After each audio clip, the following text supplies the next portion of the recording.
I'm in Pantazi. Today we're in a cemetery, and it might seem a little morbid, but there's a history here. And there's a history in the martial arts, and we're going to talk about it a little bit today. This is a graveyard from an old historic site.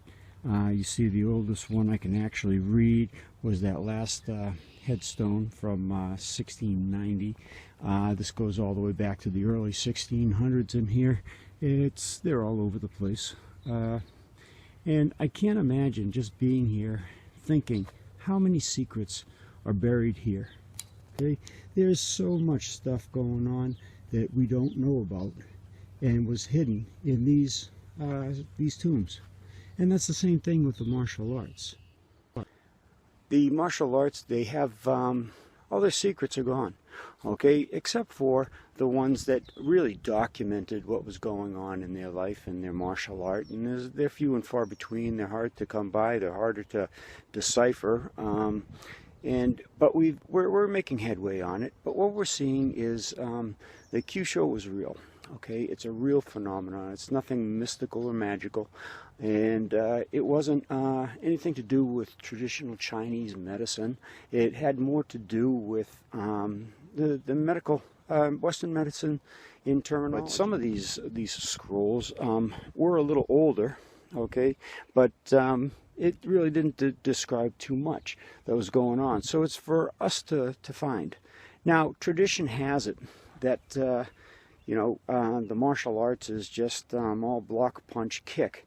But it's way more than that. They knew anatomy and they knew physiology. They were on the battlefield. They lived and died by this. Things in the Bibishi, like the times it would take for a person to die. How do we know that wasn't if they got stabbed in the liver with a spear, that it took like 2 hours for them to bleed out or die or toxify in their system? So there's a lot that we don't understand, but there's a lot more that we are starting to understand. And part of that is how the katas relate to the medical physiology of the human body. Now, as an example, we were just in New York City, and we were doing a breakdown of Tensho kata, which is a Goju kata, which is, the Tensho means turning palms. Now, turning palms is rotational hands, or rotation of hands. Now, that's what the 6G hands of the Bubishi is all about. And that even goes back a little further into older manuals, those hand positions. And if you look into a lot of different styles, those hand positions are prominent. So we're looking at it, and we take a look at the Tensho, we took a look at the Tensho, and we're continuing to work on it. It's been like a 2-3 year project now that's ongoing and being under refinement, because we're going to release a videotape and some more information on what we found, and some training drills and some really cool things you can do using Tensho and the 6 hands and the Kyusho neurologically. Okay.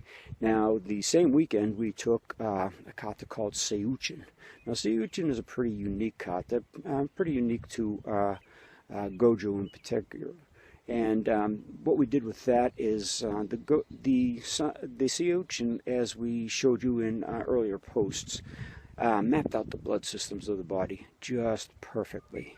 So we dissected that form a little bit. We got into the blood targets, being organ and vascular tissue, and we described how the exact mapping of the body took place in the kata, in the beginning of the kata, and then the destruction of the blood systems took place throughout the rest of the kata. And we did single targets just to experiment, and you have to do that a little bit to gain control and to give people an idea of how far they can push it before they injure someone, because again, we haven't had any injuries in Kyusho at all, and we don't plan on starting. We've had some really dramatic results, as you've seen on YouTube throughout the years, of the video series and in seminars all around the world.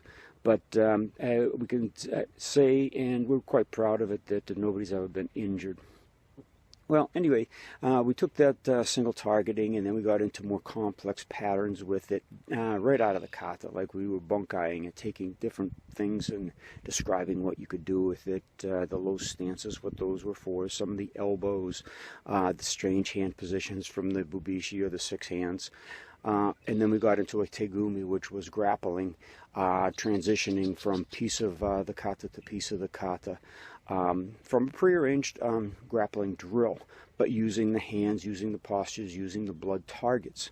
So it is possible, and that's how we're uncovering these the findings that we have in these old manuals, anywhere from Fujita, the supposed Hansoka notes, you know, the Bubishi, and it goes back even further into other manuals, and it's all coming together. And you know what? Everybody's really wrapped up on tradition. Now, tradition is all well and good, but what is a tradition? I mean, we got belts, the black belt in the karate, and that's supposed to be a tradition. Well, when did that start? 100 years ago? So where do you draw the line on what is traditional? Is it 50 years, 100 years, 200 years, a millennia? Where is that? Okay, I think we need to get off really that word traditional, and we have to go into what they knew and take everything they documented, every writing they documented as gospel, because that's what they wrote. Okay, other than that, we're just going on hearsay. And how many katas over the years, from Shorin-ryu to Uechi-ryu to any of them, haven't transformed or been modified or just transformed into something completely different from the originals? And who even knows what the originals look like? Is it a bad thing? I don't think so. Martial arts is a transitional thing because, you know, the times have changed. It used to be you carried sword and knife and went out on the field and battled. Today we don't do that. So where is the line where we have to stay with the old and not investigate the new? To me, I like keeping kata structure relatively the same because we need a piece of something from the past. And let's face it, the modern katas you've seen in tournaments and stuff, that's pure crap. I look at those and you know, they got the high kicks, and they're athletic. I mean, that's great, and they go to the music really well, but there's something missing. There's definitely something missing. There's a spirit, there's a essence that's missing, and that lies in the simple moves that these old katas had. It's simple, but yet confusing. Now that's what we're trying to do. Is with the Kyusho, we can unlock many more doors than with just thinking of block, punch, kick, or even joint manipulation. You know, it goes beyond that. Now, joint manipulation is really cool. The Tweety, if we pronounce it correctly, is the old grappling, the hand grappling, joint maneuvers, jujitsu techniques, and then we get into the tegumis, which was more spontaneous grappling type of ideas, but all systematized within kata. So we look at all of these, and we've got to make the decision whether we're going to stay mired in this theoretical tradition, or we're going to start really digging in and looking what the old masters documented. History is all well and good, but we need to know, you know, what they were trying to do, and that's what we're doing at Kyusho International. We're delving into these katas. We're getting past the BS of using pressure points, because that's a modern adaptation as well, and really getting into the medical structures and the medical physiology of the human body that the old masters wrote about. All right, so that was our weekend, and it was fantastic. We'll give you a couple of video clips from what went on. It's from the New York Summit. It was our 7th year doing it in New York, and we already started planning the 2018, usually around May or June of each year, and in the same location. So we'll be announcing it again next year, but wow, it was great. Hundreds of knockouts, and it was funny because some of the people were there for the first time. Actually, a lot of beginners there the first time, and they had seen a YouTube video, or they read something on Facebook or something like that, and they came in as curious people, and they all left believers, because even the people that were there for the first time were dropping people with the Kyusho, and they were coming up laughing and smiling, again, not injured, but definitely incapacitated for a period of time, using the nerve structures, even the blood structures, in a more nice manner, shall we say. The reason why they could drop people after, you know, I got to admit, when I first started into the Kyusho, it took me a couple years to do a knockout.